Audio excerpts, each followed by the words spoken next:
আলাইকুম সবাইকে। আশা করি সবাই অনেক ভালো আছেন। আমিও আপনাদের দোয়ায় ভালো আছি। তো হিসাব বিজ্ঞান এর ক্লাসে আপনাদেরকে স্বাগতম।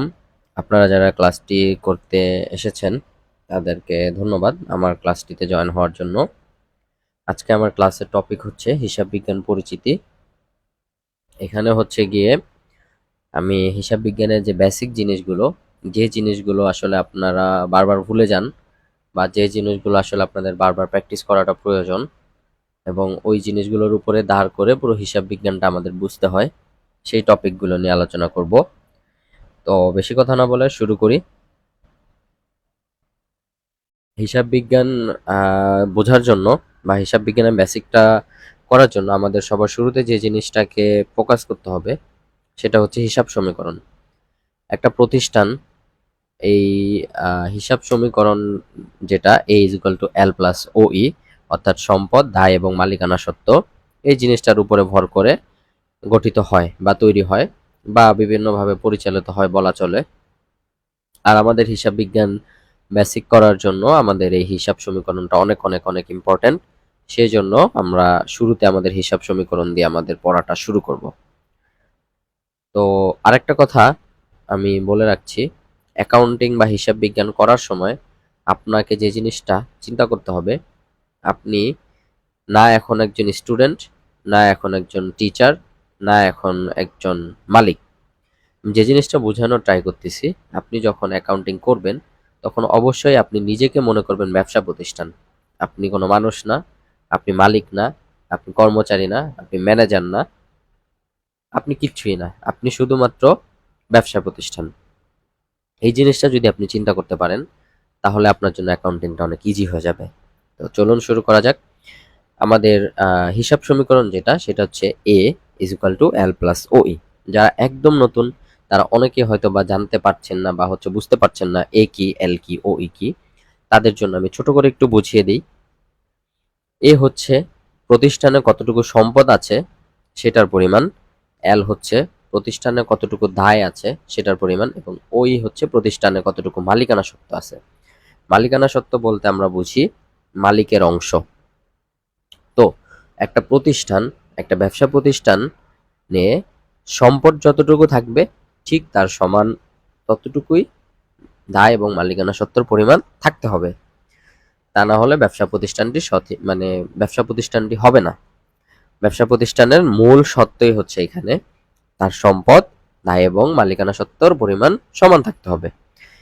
তো আমরা এখানে একটা জিনিস খেয়াল করি, মালিকানা সত্ত্ব, আচ্ছা আমরা ধরি আপনারা সম্পদ কি সেটা চিনেন না, দায় কি সেটা চিনেন না, বা মালিকানা সত্ত্ব চিনেন না। যারা চিনেন তারা আরেকবার দেখে নেন, রিভাইজ হয়ে যাবে। যারা চিনেন না তারা আসেন দেখি।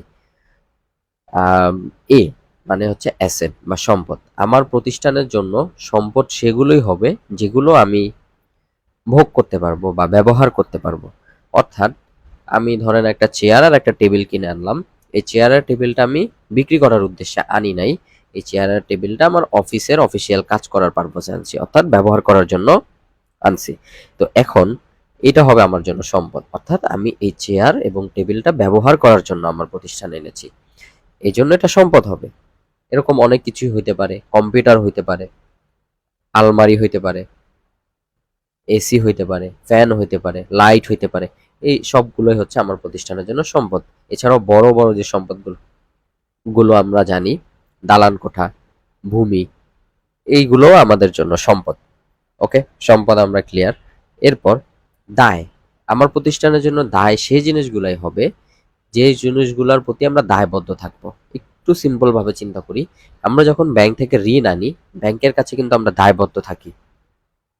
এই যে আমি ব্যাংকের কাছে দায়বদ্ধ আছি, এই জন্য এই ব্যাংক ঋণটা আমার জন্য দায়।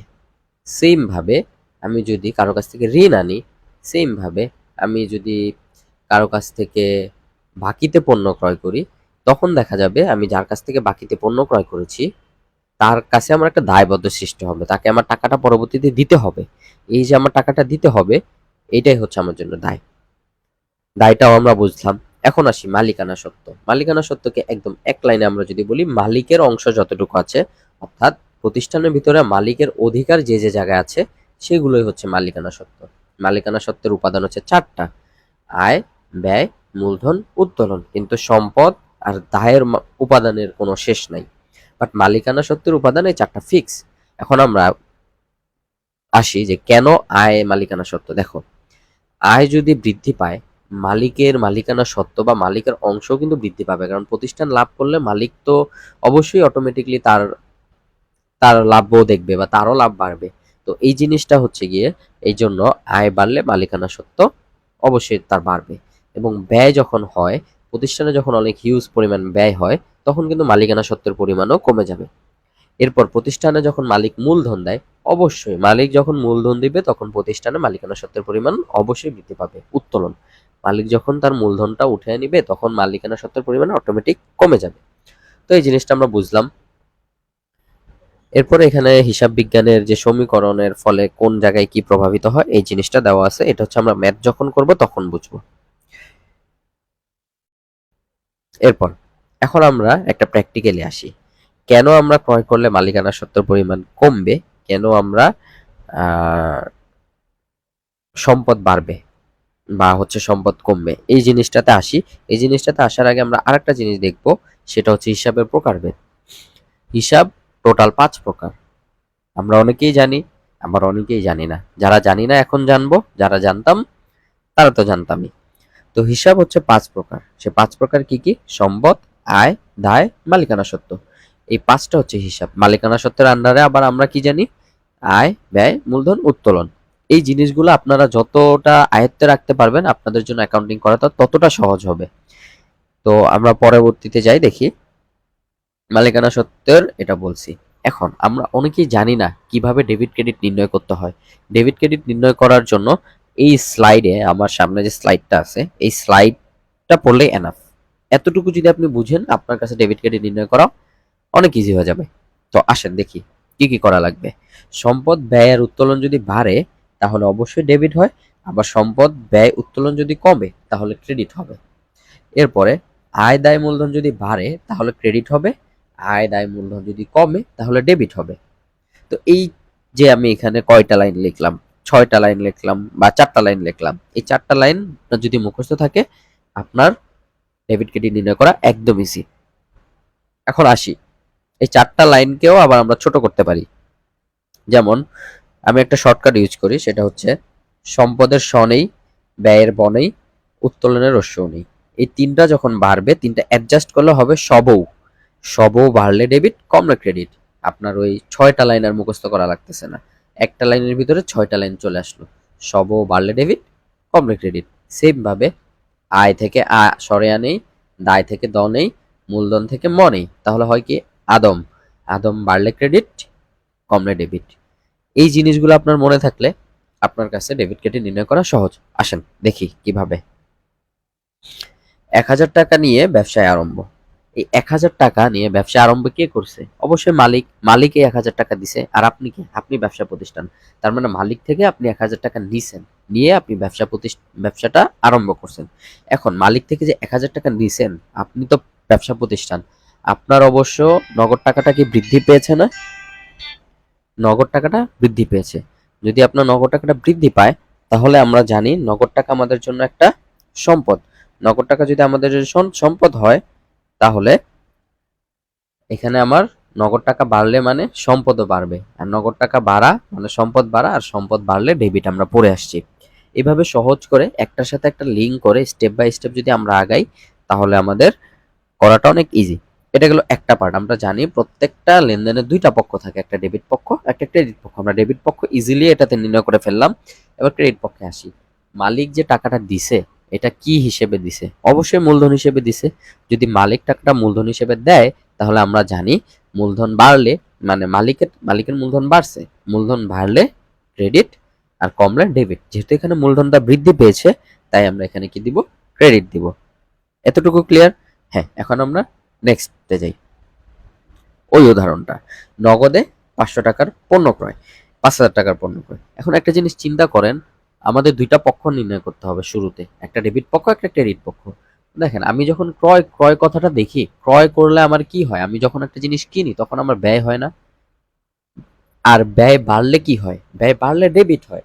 তাহলে ক্রয় করলে আমার ব্যয় বাড়ে, আর ব্যয় বাড়লে ডেবিট। সো ক্রয় হিসাব আমরা ডেবিট দিব। এখন আরেকটা জিনিস অন্য একটা ওয়েতে চিন্তা করেন। আপনি যখন ক্রয় করবেন তখন আপনি তাকে কি দিবেন? যেহেতু এখানে নগদ কটাতে আসে, তাহলে তাকে আমার কি দিতে হবে? নগদ টাকা দিতে হবে। যদি আমার নগদ টাকা দিতে হয় তাহলে নগদ টাকা আমার জন্য একটা কি? সম্পদ। আর নগদ টাকা যেহেতু আমি দিয়ে দিতেছি, আমার নগদ টাকা নামক সম্পদটা আমি কমায় ফেলতেছি, কমে যাচ্ছে। তাই আমরা নগদান হিসাবকে ক্রেডিট করব।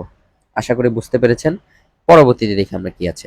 নগদে পণ্য বিক্রয়। একটা জিনিস চিন্তা করেন, নগদে যখন আমরা পণ্য বিক্রয় করব, ধরেন আপনি ব্যবসা প্রতিষ্ঠান, আপনি কোনো একটা পণ্য বিক্রি করছেন, আপনাকে সে কেউ একজন আপনার ক্রেতা আপনাকে নগদ টাকা দিছে। তো নগদ টাকা দিলে আপনার নগদ টাকা বাড়ছে, অবশ্যই বাড়বে, নগদ টাকা যেহেতু দিছে সে।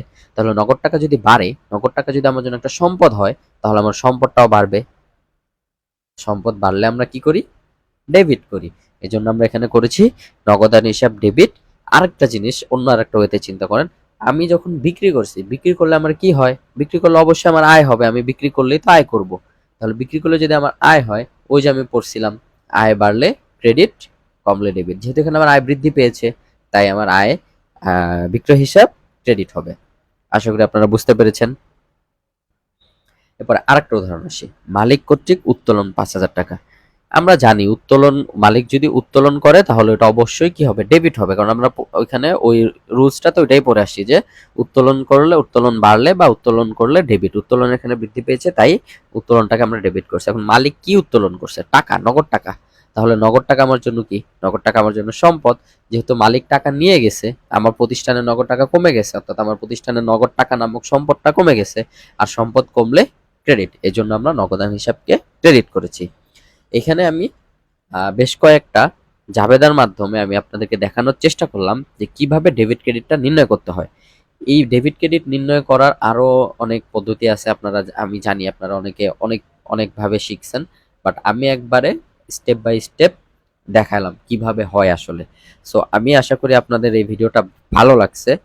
আর আমি এরকম চেষ্টা করব আরো কিছু ভিডিও আনার জন্য, ম্যাথ আনার জন্য। সো আপনাদের কাছে যদি ভিডিওটা ভালো লাগে, অবশ্যই আমাকে একটু কমেন্ট করে জানাবেন কেমন লাগলো, অথবা এই টপিকের উপরে কারো কোনো বুঝতে অসুবিধা হলে বা বেসিক বুঝতে অসুবিধা হলে আমাকে নক করবেন। আমি আপনাদেরকে সর্বোচ্চটুকু দিয়ে চেষ্টা করব বোঝানোর জন্য। ধন্যবাদ। আসসালামু আলাইকুম।